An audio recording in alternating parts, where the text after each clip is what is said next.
of owning a cafe and other heroic deeds by Beware the Tristero, Chapter 127, The Trial, Part 2.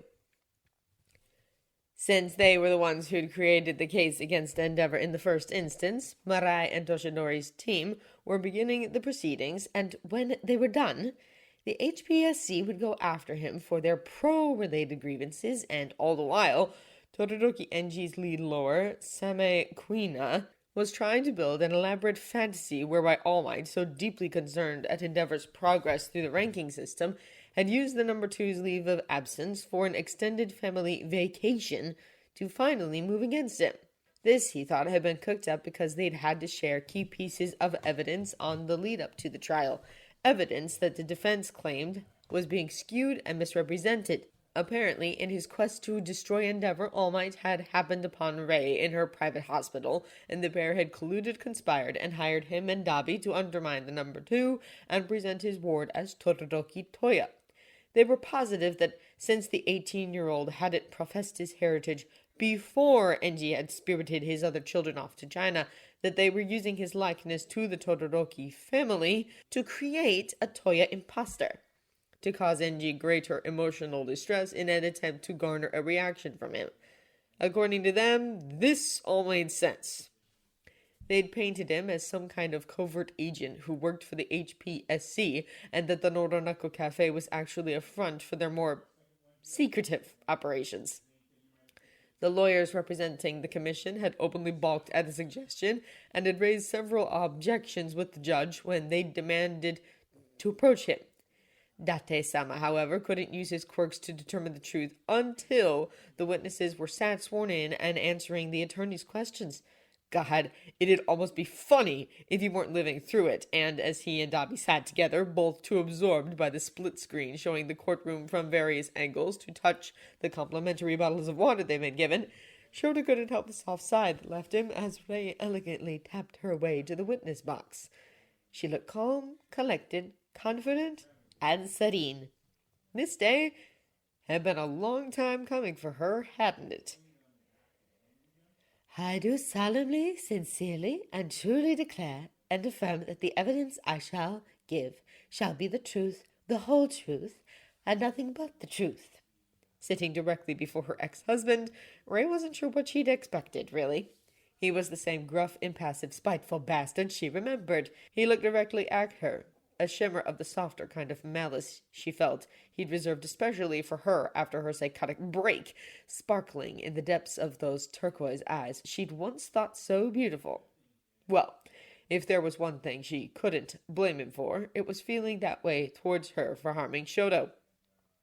She only wished that the animosity came from him being a loving father, concerned for his child's well-being, and not a possessive egomaniac fretting that his prodigy had potentially been spoiled. Todoroki-san, Objection, Your Honor. Himura-san has had her maiden name legally reinstated after her successful divorce, and Same-san knows this. The lawyer whom fronted Toshinori's team, and had been made lead chair in the first instance, stated, their tone annoyed, whilst the defense attorney grinned placatingly. My mistake. Please forgive me, Himura-san. She tittered, her frizzy perm bouncing as she bowed an apology at her. You were 18 years old when you started dating Todoroki-sama, weren't you? Yes, she replied, and here she noticed Date-sama's third eye glowing a shimmering verdant green. An angry red, so she'd been told, would reveal that someone was lying, whilst amber would suggest they weren't being completely honest. Was it any wonder, then, that she'd seen a flicker of a yellow hue appear there when she'd been given her apology? And you agreed to be credited by him. In fact, it was a point of pride for you, wasn't it? Yes, she answered, because at that time it had been. She'd never seen her mother so happy, her father so relieved. Their marriage would have reaffirmed the Himuras in Musutafu's high society after a scandal involving an aunt she couldn't quite remember had nearly shamed them out of it. They'd all been so overwhelmingly shocked and pleased that the Todoroki clan's heir, a rising pro-hero and part of Yuei's prestigious Big Three, had wanted anything to do with her. She'd not made it into Yuei's highly acclaimed hero course. She'd just considered herself lucky to enter their general studies program, and because they'd run in such different circles, she'd not known anything about Enji at the time. He'd been the aloof bad boy that the majority of the female and some male members of the student body had been desperate to date. And how would you describe your courtship, Himura-san? Objection, Your Honor. Relevance? Kubo called, while Same huffed, her slender body jutting into a haughty pose. I'm merely trying to establish the context, Your Honor. Himura-san claims to be a victim here. Objection, that's not only insulting the witness, but prejudicial bias, and you know it. Counselors, please, the judge cut in. We're at the beginning of what is clearly a multifaceted case, and I'd appreciate us being civil at least, he stated, his two regular eyes briefly closing. The objections are sustained, he granted as the shark woman tried to hide a sigh. Understood, Your Honor, she conceded. Why were you committed to Osakawa Psychological Hospital's mental health unit, Himura-san? Objection! Relevance? Your Honor, please, Kubo-san would have me asking no questions at this rate. Himura-san's mental state is important to this case, not only in establishing why she lodged the charges she has against my client, but how she may have been used by Ama and Sanai to... Same-san, may I remind you that Himura-san is not the one on trial here. Date cut in, all three eyes narrowing as he stroked his thick, fluffy quicksilver beard. The objection is sustained. Now please ask questions pertaining to the case at hand, if you would, he furthered whilst the woman bowed at him. Then, her smile thoroughly gone, she made her approach. Okay, so for the record, Himura-san, what charges have you filed against my client, not only on your behalf, but those of your children? Taking a quick sip of water, Himura nodded. Domestic abuse, battery, assault, false imprisonment, child endangerment, psychological, emotional, and physical abuse, neglect, the concealment of a death, and impending the investigation of a death as well. She stated the memories of when she thought that Toya was dead would never fail to choke her. I see, the gray-skinned woman mulled. On what grounds? On the grounds that he committed those offenses against myself and our children, she answered, her tone a little bewildered. We lived through... Yes, we've read all your allegations, Himura-san, and we'll get to those in due course, the needle-toothed woman cut in. But is it not also your sworn testimony on a signed, legally binding statement that your eldest son, Toya, is in fact pretty much alive and in this courthouse today? She further mockingly, no doubt cutting through her chance for Date-sama's eye to reveal the truth. However, can my client be charged with the cover-up of his death, if that's the case, Regardless of my son being alive, something for which I am eternally grateful, that doesn't negate the fact that we all thought he was dead, and if NG had contacted the police, if they'd searched the area, then... Oh, but haven't you expressed across several statements that you were happy Toya faked his demise and ran from your home if, as you claim, he really is alive and going by, what was it, Aizawa Dabi? Yes, but... And isn't it also true, Hibara-san, that you have been colluding with this Aizawa Dabi, his supposed guardian, and Amado, for the past 2 years? You... Objection! Leading the witness! Sustained, the judge agreed, his eyes narrowed. Same-san, I'm not fond of repeating myself, he warned. A lawyer of your kudos shouldn't need to be told twice. Sorry, Your Honor. She grinned before slanting her gaze at the curious jury who her little display had no doubt been set up to entertain. Let's go back to your allegations, shall we? The other offered, the frilled gills at her neck flaring. You claim that you were abused both emotionally, physically, and verbally, yes? Yes, but Himura-san, there are no police records to support what you're telling us now, are there? Why is that exactly? Queen all but crooned, her arms spreading open. Were you unable to use a phone? Well, no, but... Were you trapped in the house? She continued, those obsidian eyes narrowing, whilst she lavished further mockery onto the sweet lilt she was using. No, not in... Which, I suppose, simply begs the question of why now, doesn't it? Objection! Your Honor, please, must we all be subjugated to this barrage of compound questioning? She's intimidating the witness and not giving her time to speak. Yes and no are ample responses to the questions which I am framing individually, are they not? The shark-corked woman replied demurely, her head turning from Kubo-san to the judge with a huff. Overruled. The judge nodded. Please answer the question, Himura-san. Nodding, her nerves a little frayed, Ray sucked in a breath and released it, just as Shouta had taught her to.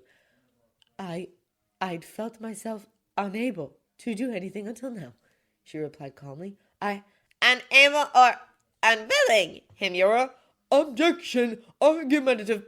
Same-san seems more interested in putting words in the witness's mouth than she does actually listening to the witness, Your Honor, Kubo-san stated, their body rising from their seat to scowl at the woman. So state. The lilac-skinned man acknowledged, his tall, wide form leaning heavily upon his expansive bench to level a severely unimpressed look at Queena. A look that had her grinning at Dad sheepishly. Well, I believe that's all we need to hear, she admitted, whilst once again curving her body to the jury, her slender legs clattering on stilettos as she deliberately sauntered past them and toward the desk. Your witness, Kubo-san. Tread carefully now, won't you? Feeling herself relax a little as the non-binary attorney inclined their head politely at the officious woman before approaching her, their body radiating compassion, Ray couldn't feel more relieved.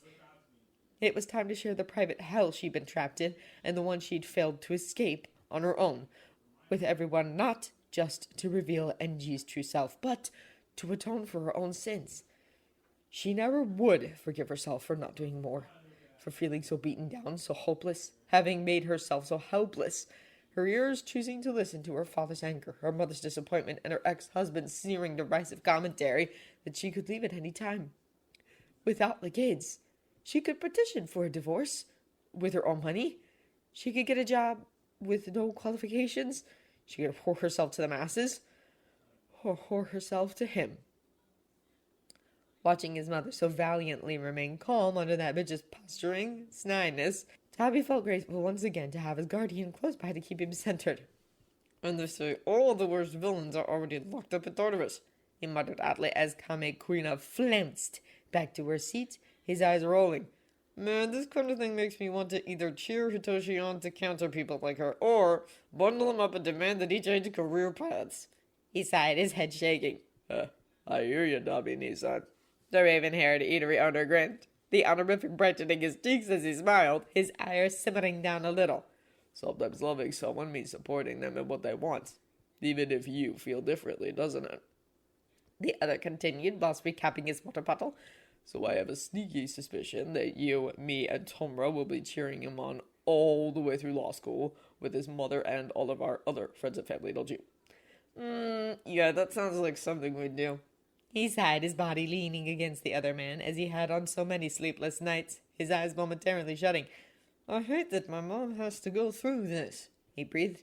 That lawyer, she's just doing her job, sadly. The level-headed man reminded quietly, a familial arm moving to soothe and rub at his back.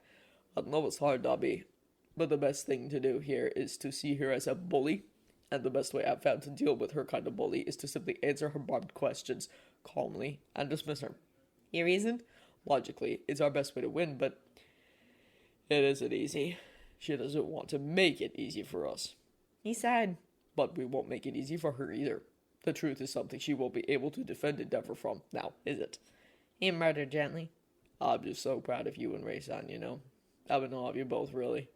And just think in a few hours' time, we'll be ordering room service in that ridiculously fancy hotel Toshinori's booked us in, and we'll get to see how well our friends have coped after another full day working at our cafe, right? Nodding but not moving from where he'd snuggled against the older man, the former Todoroki took in a few deep breaths and steeled himself as Kubo-san approached the woman whose avare hair he'd once considered a curse placed upon him, a weakness that had destroyed the love his father had for him. Love! He'd not known the meaning of that word outside of wanting to protect Shoto as he helped to bandage his burns because the much younger boy seemed to be more hurt than what he'd been when Endeavor trained them. Of wanting to understand Fuyumi and Natsuo, their quiet submission and willingness to just exist in the house, neither of them openly objecting to being ushered around by the nannies, something he couldn't accept. of wanting to know why his mother had cried all the harder when the three of them had made a card for her when she'd seemed so sad, her body dressed in long-sleeved tops and trousers even in the summer. The distance she put between them and herself, all the while begging her husband to let Shoto join them, to let them all be kids. He'd not realized that was her desperate attempt to help them. That the way she'd flinched away from her husband, the days she'd locked herself in various rooms so she couldn't hear his arguments with Enji or her youngest child's yelps, was a cry for help. The beginning of the mental illness that his escape from their home must have worsened. Nobby. Blinking out of his thoughts, the 18-year-old sat up and made to pull away, an apology on his lips when, in a move that shouldn't have surprised him, Shouta pulled him in for a proper hug. This is all going to be over soon, okay? His time, his life, as he knew it, is over. And yours is just beginning. The eatery owner told him gently whilst he returned the embrace, his teeth gritting. The best vengeance you can possibly have. And it's vengeance that you deserve regardless of anything else. Should be to live well, be happy, and thrive, alright?